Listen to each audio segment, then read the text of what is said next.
अभी जो आपके जितने दिन बचे हैं मनुष्य जीवन के, ये प्राय प्रश्न बना रहता है, मुझसे पाप हो गए, क्या क्षमा कर देंगे भगवान? तो ध्यान से सुनिए, मनुष्य जीवन में अभी जो आपके दिन बचे हैं, यदि उन दिनों का ज्ञान पूर्वक सदुपयोग करें, अर्थात नाम जप करते हुए पूर्व में जो पाप किए पुनः ना होने पावे, तो मैं तुम्हें वचन देता हूं कि तुम्हारे सारे पाप मेरे प्रभु क्षमा कर देंगे, तुम्हें कोई भी पाप का दंड नहीं भोगना पड़ेगा। जितनी श्वासें अब बची हैं, जितना जीवन बचा है, अब ज्ञान पूर्वक व्यतीत कीजिए, कोई पाप कर्म जो पीछे हुए पुनः मत कीजिए और नाम जप कीजिए, सारे पाप आपके प्रभु क्षमा कर देंगे। गीता जी, सर्वधर्मान परित्यज्य मामेकम शरणम ब्रज अहम त्वाम सर्व पापेभ्यो मोक्षयिष्यामि मा शुचा, श्री भगवान के वचन है। जो आंतरिक काम क्रोधादि रोग हैं, इनको नष्ट करने के लिए 5 औषधियां हैं। जैसे पेट खराब हो जाए तो पंचसकार चूर्ण की आवश्यकता होती है, ऐसे ही हमारा विचार खराब हो गया है, दिमाग खराब हो गया है। सत्य वस्तु को भूलकर असत्य में रमण करना पागलों का कार्य है।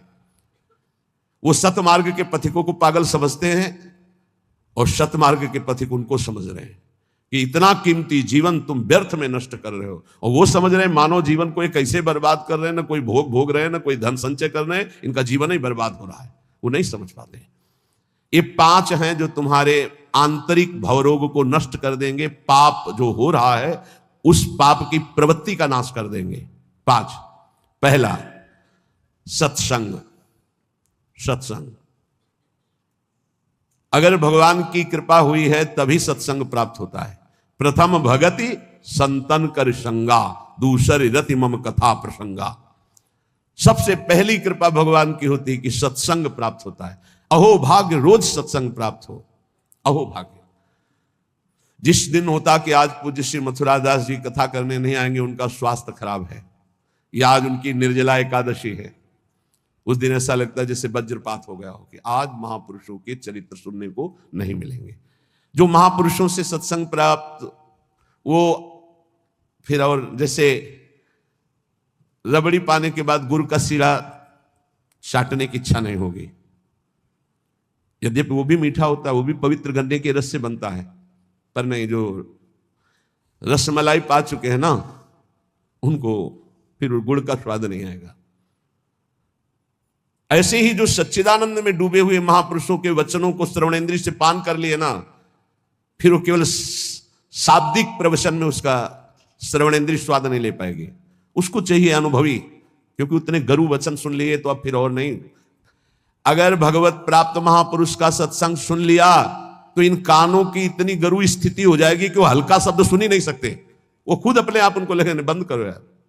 वो कान इतने बड़े व्यसनी हो चुके हैं भगवदानंद के कि बिना भगवदानंद प्राप्त हुए महापुरुष के वचन उससे अच्छे ही नहीं लगेंगे। जब द्रवय दीन दयालु राग हो तो साधु संगति पाइए। पहला है आंतरिक रोगों के नाश करने का उपाय सत्संग। जिसे सत्संग मिल गया तो बड़ी भारी विजय प्राप्त करने का अवसर मिल गया। रोज सत्संग में असत विकारों के प्रति हे भाव और भगवान की प्राप्ति के लिए उत्साह पैदा होता है, रोज जो सत्संग सुनते हैं। दूसरा, पहला सत्संग, दूसरा स्वाध्याय। जो हमारे आचार्य की वाणी है, जो गुरुदेव ने आदेश किया जिन ग्रंथों का स्वाध्याय करने के लिए, उन्हीं ग्रंथों का स्वाध्याय करना चाहिए।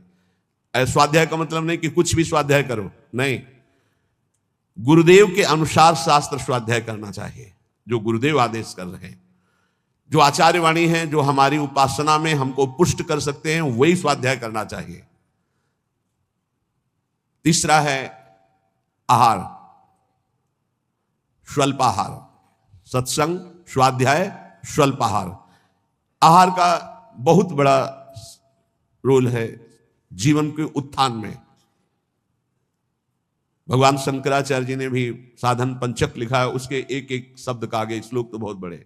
वेदो नित्यम अधीयताम, संगा सत्सु विधीयताम, महावाक्यार्थस्य विचारिताम, क्षुद्र व्याधिस् चिकित्स्यताम, एकांते सुखमास्यताम।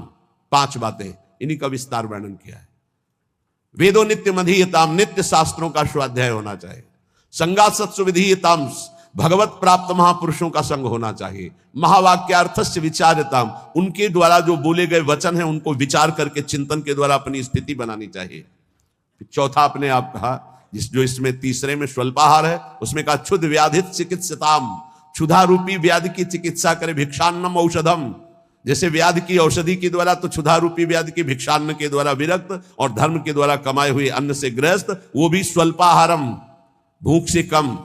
बहुत बड़ा इसमें योग है, आप अच्छे से समझ लीजिए। आप समझते हैं अधिक पाने से आप बलवान होंगे, बिल्कुल भूल है आपकी, ये भूल बहुत बड़ी है। अल्पाहार करने से जीवनी शक्ति बहुत प्रबल होती है। जितना आप भजन में उन्मत्त होने वाले महापुरुषों को देखेंगे, वो अल्पाहार करने वाले होंगे। अधिक आहार करने में प्रमाद स्थिति बढ़ती, तमोगुण बढ़ता है। ये रहस्य जान लीजिए। अल्पाहार करोगे आप में बहुत तेज बना रहेगा, आप में जीवनी शक्ति। जो अधिक पा लेते पूरी शक्ति पचाने में लगती है, तो भजन आदि में नहीं, प्रमाद स्थिति रहती है। चौथा जो उसमें लिखा है एकांते सुखमास्यताम, इसमें लिखा है रात्रि के चौथे प्रहर में भागवती क्रियाओं का अनुष्ठान करना चाहिए। ध्यान है, नाम जप है, तो अपने यहां तो ऐसी बढ़िया दिनचर्या है कि आपको अनुष्ठान करने की जरूरत नहीं, सम्मिलित होने की जरूरत है। जो प्रातःकालीन बेला पर जग करके भागवती का अनुष्ठान करता है, वो आंतरिक विकारों पर विजय प्राप्त कर लेता है। स्वप्न दोष 4 बजे सोने वाले को ही बहुत जोर के होते हैं। जो प्रातः 3 बजे से जग जाते हैं, 10 बजे के बाद सोते हैं, स्वप्न दोष होने की संभावना ही नहीं रहती, यदि वो सावधान है तो। गलत क्रिया करते हैं, गलत भोजन करते हैं, उनकी बात अलग है, नहीं समय ही नहीं है। प्रायः 3, 4, 5, 6 इसमें स्वप्न दोष होता है प्रातःकालीन बेला पर। और जो गंदे आचरण करते हैं उनकी तो कोई चर्चा ही नहीं है। 5वां, जो कुछ साधन भजन करे, एकांत चिंतन आंतरिक, उसका चिंतन पूर्वक करे, एकाग्रता पूर्वक करे, सारी शक्ति लगा करके, बटोर करके। नाम जप करे तो नाम में, मंत्र जप कर रहे तो मंत्र में, सत्संग सुन रहे तो सत्संग के वाक्यों में। ये 5 हैं जिनके द्वारा हम आंतरिक विकारों पर विजय प्राप्त कर लेते हैं।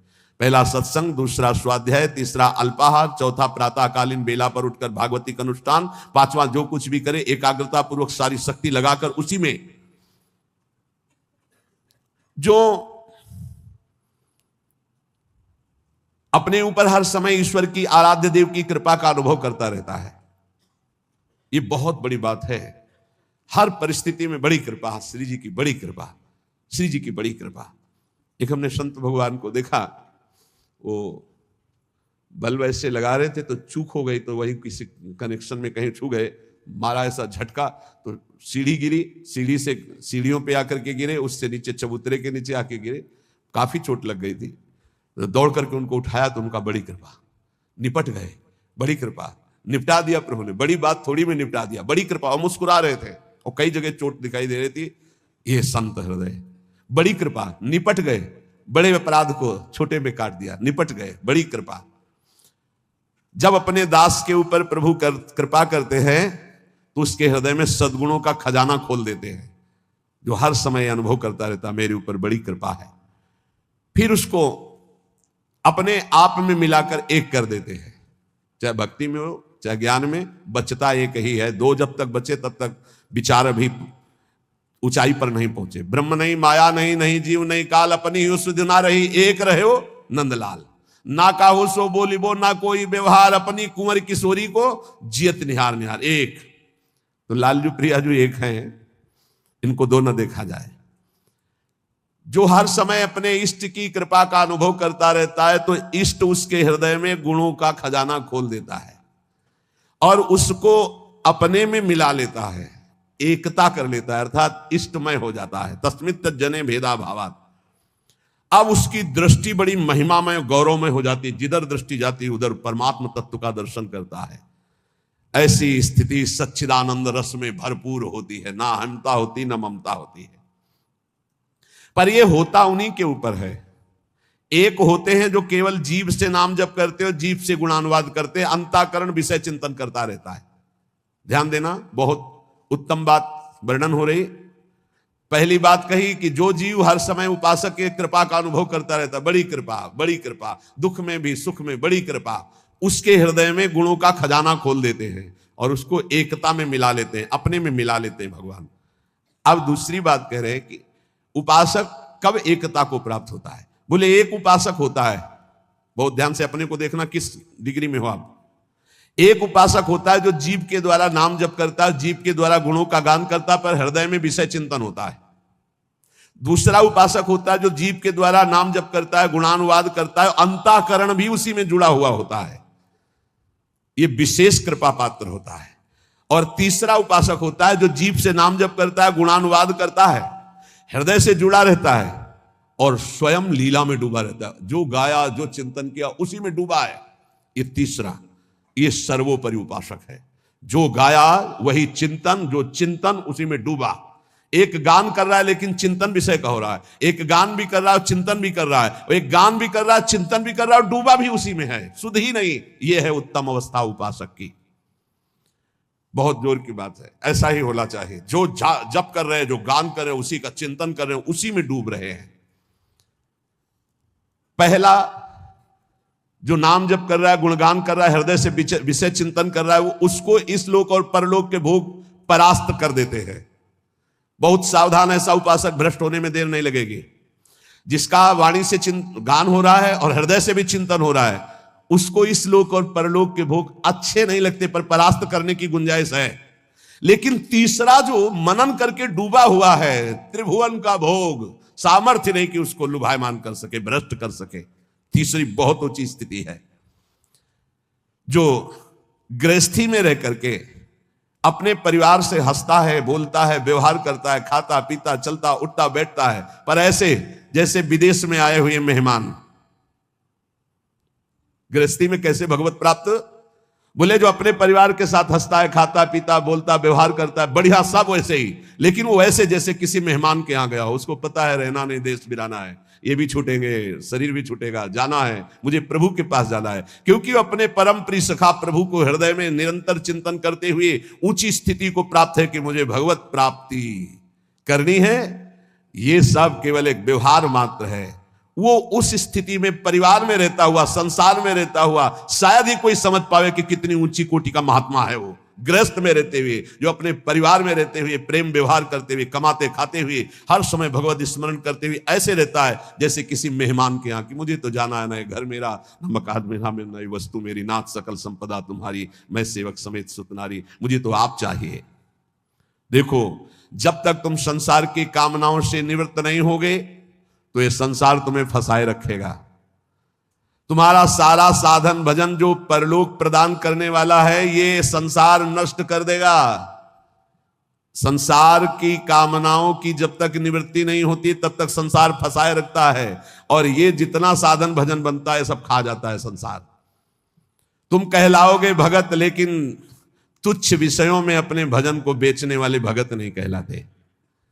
तुम जैसे तैसे अपनी इंद्रिय और मन को बिखेर रखा है, इंद्रियां मन तुम्हारे भजन को नष्ट कर रही है। अत्यंत तुच्छ असत जड़ दुख रूप भोगों में वो मूर्ख अपने भजन को छीण कर देता है, भजन को बर्बाद कर देता है।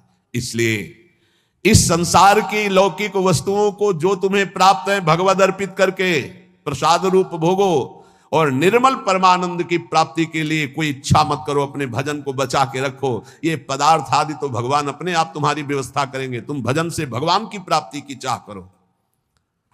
जो इस बात को स्वीकार कर लेते हैं उनके अंदर एक नई कामना जागृत होती कि कुछ लोग तो ये जान जाएं कि मैं भजन करता हूं, ये बहुत जोर की इच्छा होती है। हमें और कुछ भोग नहीं चाहिए, इतना तो है कि लोग ये हमारा सम्मान कह के करें कि बड़ा भजनानंदी है, बड़ा त्यागी है, बहुत अच्छा है, गृहस्थी में रहते हुए महात्मा है या विरक्ति होते हुए कितना बढ़िया महात्मा है। ये कान सुनने के लिए लालायित रहते हैं। लोग मेरी योग्यता को जाने कि मैं कितना अच्छा हूं, ऐसी इच्छा जो करता है तो इच्छा करते ही वो परम पद का अधिकार खो देता है। समझ लो, लोगों में जानकारी फैलाने की इच्छा मतलब संसार में सतबुद्धि, मतलब प्रतिष्ठा कीर्ति की चाह, मतलब भगवत प्राप्ति की योग्यता खो देना। ये तीन बातें बड़ी दुर्लभ हैं। निर्धनता में भी दूसरों की सेवा करने का, दान देने का उत्साह, एकांत में पापाचरण ना करने की दृढ़ भावना, ये बहुत कठिन बातें, बहुत कठिन बातें। निर्धनता में भी दान देने का, दूसरों की सेवा करने का उत्साह, एकांत में कभी पाप ना करने की दृढ़ भावना, और जिससे भय लगता है ऐसा कभी कोई वचन, आचरण, संकल्प मन में ही ना आने पावे। भय लगता है पाप कर्म से, पाप कर्म ही भय प्रदान करता है। तो पाप कर्म से कैसे निवृत्त हो, क्रम बाई क्रम वर्णन कर रहे हैं। तो जो पाखंडी लोग हैं इनका संग का त्याग कर दे। पाप निवृत्ति के लक्षण, पाप तुमसे बनेंगे ही नहीं। पाखंडी लोगों से दूर रहना, खुली बात कह रहे हैं। महापुरुषों के वचन हो, किसी से कोई लेना देना नहीं रहता, इसलिए मस्ती से बोलते हैं। पाखंड कहते हैं पाप के खंड को। पाप जो ऊपर से सदाचरण का वेश धारण किए हुए हैं और अंदर से पापाचरण करते हैं, बहुत ही लुभावना पाखंड होता है। लुभावना आप देख के समझ ही नहीं सकते। हमारी योग्यता ऐसी नहीं हो, हम अपनी योग्यता दिखाते हैं तो पाखंड एकदम भी कहा जाता है। इससे पाप की प्रवृत्ति होती है। पाखंड से बचे और पाखंडी लोगों से बचे, खुली बातें हैं। जो असत्य में भोग सुख प्राप्त करना चाहता है वो पाप किए बिना रह नहीं सकता। ऐसे पाप का आचरण करने वालों का संग बिल्कुल नहीं करना चाहिए।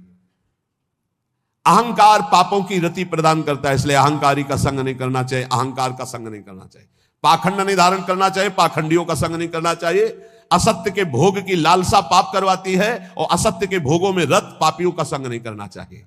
अहंकार ही भोगों में रत कराता है, इसलिए अहंकार नहीं अंदर आने देना चाहिए और अहंकारियों का संग नहीं करना चाहिए। प्रभु की ओर अग्रसर होने वाले जितने साधक हैं उनको सावधान रहना चाहिए ऐसे अहंकारी असत भोगों में लगे हुए पाखंडियों से। कल्याण के मार्ग पर चलना है तो अधर्म और अनीति और पाप कर्म छोड़ने की दृढ़ प्रतिज्ञा करनी होगी। अगर हम सावधानी से नहीं संग करेंगे तो बहुत ही पाखंड का बोलबाला है। आप ऐसा ना समझ लें कलिकाल है। ये मन चले लोग जो भगवान की प्राप्ति का कोई मार्ग ही नहीं जानते, जिसकी बातचीत में थोड़ा भी लोभ दिखाई दे, जिसकी बातचीत में थोड़ा भी काम आदि दोष का लक्षण दिखाई दे, कभी संयोग नहीं करना चाहिए, चाहे जितना बड़ा कोई हो, दूरी बना के रखनी चाहिए। इसलिए पहला शब्द लिखा है पाप की निवृत्ति के लक्षण, तो बोले पाखंड और पाखंडी लोगों के संग का त्याग कर देना चाहिए। दूसरा, असत्य भोगों में जिनकी रति है उस असत्य भोग और असत्य भोगों में रति करने वाले का त्याग कर देना चाहिए। तीसरा, अहंकार और अहंकार की वृत्तियों में फंसे हुए लोगों का, इनका त्याग कर देना चाहिए। जिसको कल्याण मार्ग में चलना है अधर्म अनीति और पाप कर्म छोड़ने की दृढ़ प्रतिज्ञा करनी चाहिए। जो पीछे पाप हो गए हैं वो इसी प्रतिज्ञा से भस्म हो जाते हैं। कभी भी ये नकारात्मक भाव रखने वालों का संग करने वाला सकारात्मक भाव में आगे नहीं बढ़ सकता है, इसलिए बहुत सावधान रहना चाहिए। जो सांसारिक मान बढ़ाई कीर्ति परिस्थिति वस्तु रुपया आश्रम इनकी प्राप्ति की चाह रखता है वो कभी भगवान की प्राप्ति की चाह करने वाला हो ही नहीं सकता है। जो त्याग की हुई वस्तुओं का पुनः भोग करता है वो श्वान के समान होता है, वो साधु नहीं होता है। श्वान समझते, सम्मान शब्द सूचक श्वान है, नहीं उसको कुत्ता कहते हैं। बमन को कौन खाता है? कुत्ता। तो रमा बिलास राम अनुरागी तजत बमन जिम जन बड़ भागी। बमन के समान भगवान के भक्त संपूर्ण भोगों का त्याग कर देते, तो वमन के समान त्यागे हुए भोगों को पाने वाला श्वान कहा जाता है। भक्त भगवत प्रसाद पाता है और जीवन को भगवत प्रसाद में करता है। यहां खुली महापुरुषों की बातें हैं, कोई लगा लेश नहीं है। उपास्य प्रभु का स्मरण सेवन करना, प्रभु की प्राप्ति के लिए सारे स्वार्थों का त्याग कर देना, अंतःकरण को भगवदाकार बनाना। कोई भी जीवन में ऐसा आचरण ना हो जो संतों ने ना किया, वो कभी आचरण नहीं होना चाहिए जो संतों ने कभी नहीं किया। ये ध्यान रखना चाहिए। वेश धारण करके हमसे अगर कोई गलती है उसे त्याग देना चाहिए, हमें सुधारना चाहिए। आहार निद्रा इन पर विशेष शासन करता है, चाहे गृहस्थी का साधक हो चाहे विरक्ति का। आहार निद्रा इन पर शासन करे। वैराग्य का एक भी लक्षण कम ना होने पावे। अगर एक भी छेद हो जाए तो जैसे घड़ा भर नहीं पाता, ऐसे अंतःकरण पूर्ण दृढ़ भगवत मार्ग में नहीं लग पाएगा यदि वैराग्य का एक भी लक्षण कम हुआ।